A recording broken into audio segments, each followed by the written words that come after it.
Welcome, everybody. This presentation covers the learning derived from anti-D immunoglobulin errors that have been reported to SHOT, which is the UK Hemovigilance Scheme. We'll start off by first considering what are the events that are reportable to SHOT. Now, anti-D immunoglobulin is technically not a blood component, but is a prescription-only medicinal blood product.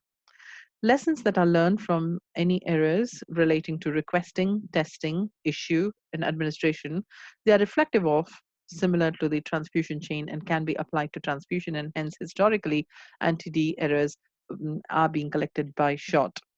However, it is important to also understand that pathological reactions to anti-D immunoglobulin, such as a rash or an allergy that is developed, are not reportable to SHOT, but instead these need to be reported via the MHRA yellow card scheme, and the link for that is provided below.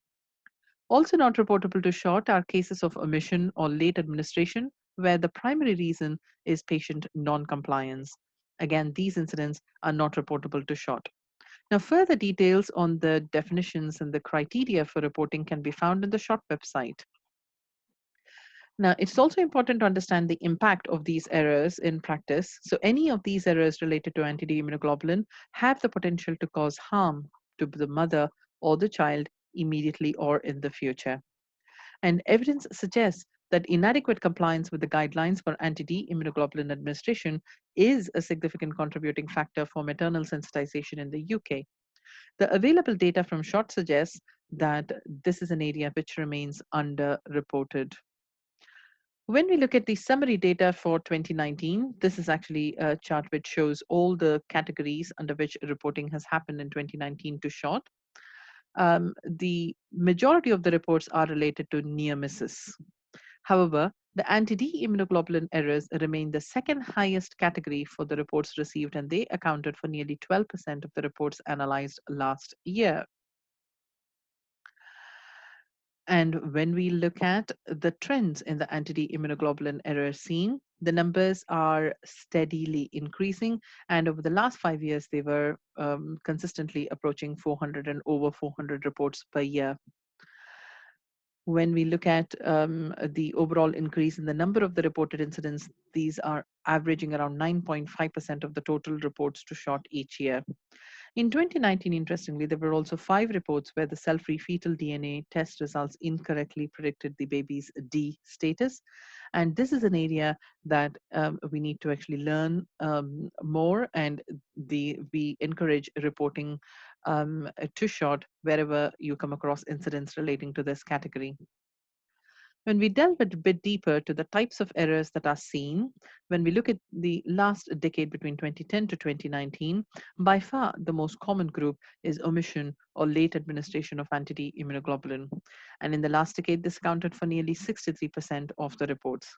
However, there are other varieties of errors that are seen, where erroneously anti-D immunoglobulin has been given to a D positive woman where it is not indicated, or where somebody has already been sensitized, so with immune anti-D, or anti-D was given to the mother of a D negative infant. So all of these are not indications.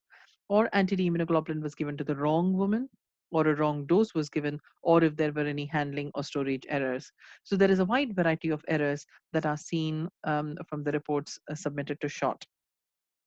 Now, what are the common themes that are actually evident from these errors that are submitted to SHOT? Predominantly, we see that there has been errors in the lack of communication between hospital and community midwifery teams, particularly in relation to early discharge.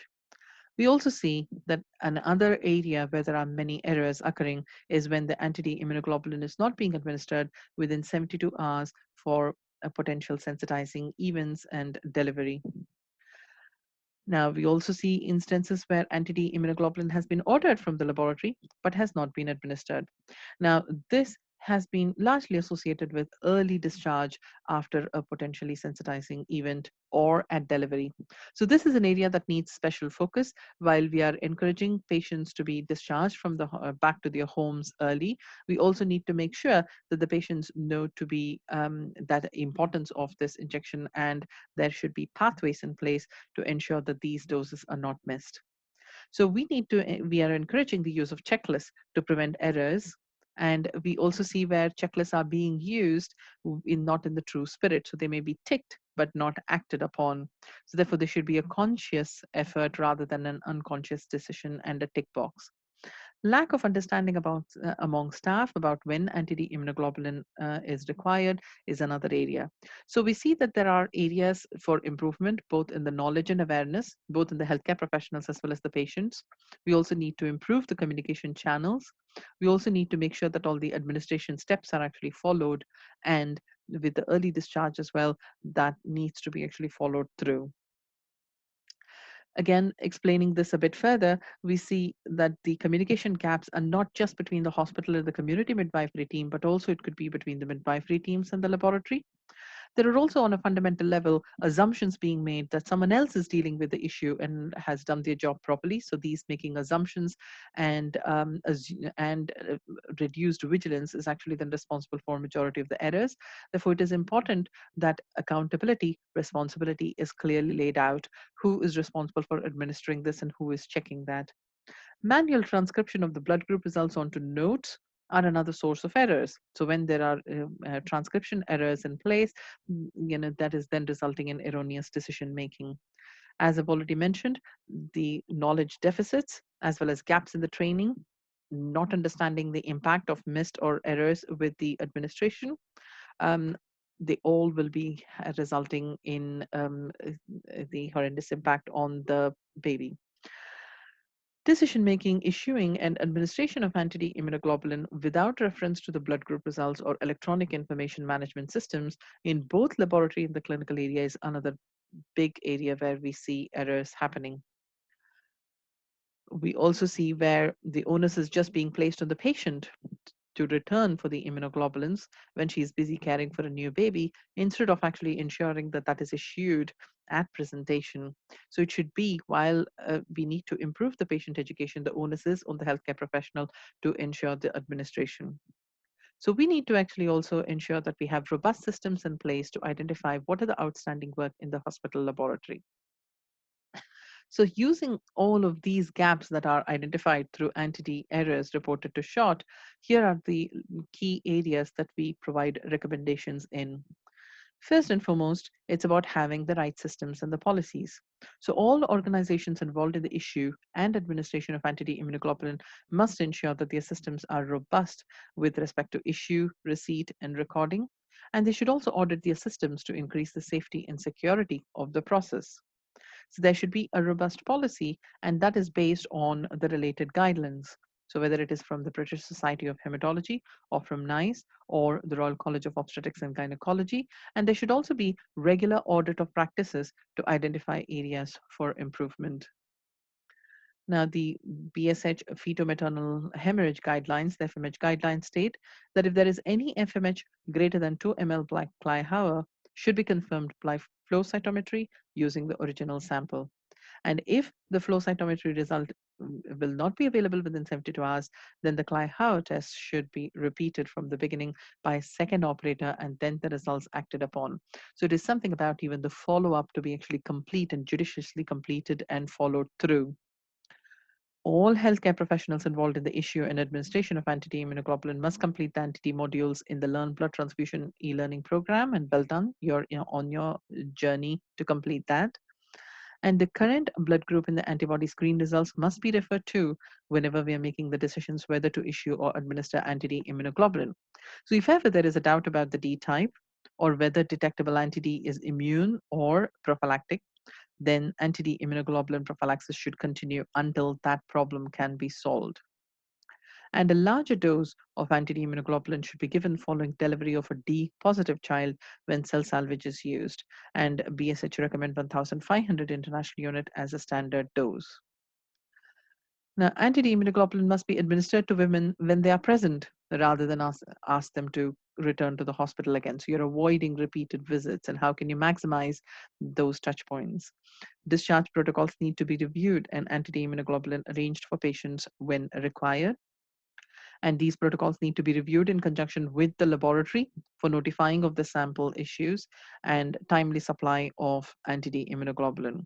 So pre-planning for the clinic and pre-ordering the anti-D immunoglobulin for patients when that is needed is key to prevent any omissions or delays. It is also important to note that, like for the blood components, anti-D immunoglobulin should be subjected to the same standards of patient identification and traceability. Lastly, we have spoken about transcription errors. So, transcription errors resulting in an anti immunoglobulin administration error can be avoided by printing the results and placing those in the handheld record, and always confirming the results before treatment decisions are made. And women who produce anti-D for the first time in the current pregnancy should be notified to SHOT for inclusion in the anti-D immunization data. And all cases where the cell-free fetal DNA result incorrectly predicted the baby's D results, impacting management, must also be reported to SHOT. Now, the peak levels of prophylactic anti-D following administration of 1,500 international units of anti-D immunoglobulin will very rarely exceed zero point 0.2 international units per ml if it is administered through the intramuscular route, or zero point 0.4 international units per ml if administered through the intravenous route. So it is important to remember that we need to have the right systems in place. So we need to ensure that the right policies are aligned with the national guidelines, with clear processes and responsibilities, and with the right education and training of all the staff involved in the process.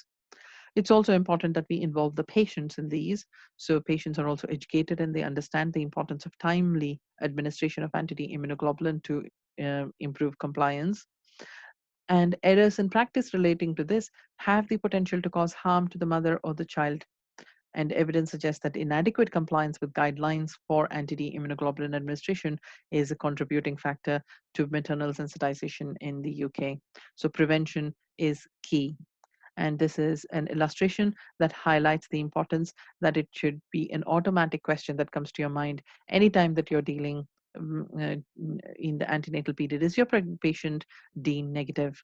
Now, remember routine anti-D immunoglobulin prophylaxis, and also recognize the potentially sensitizing event and act promptly.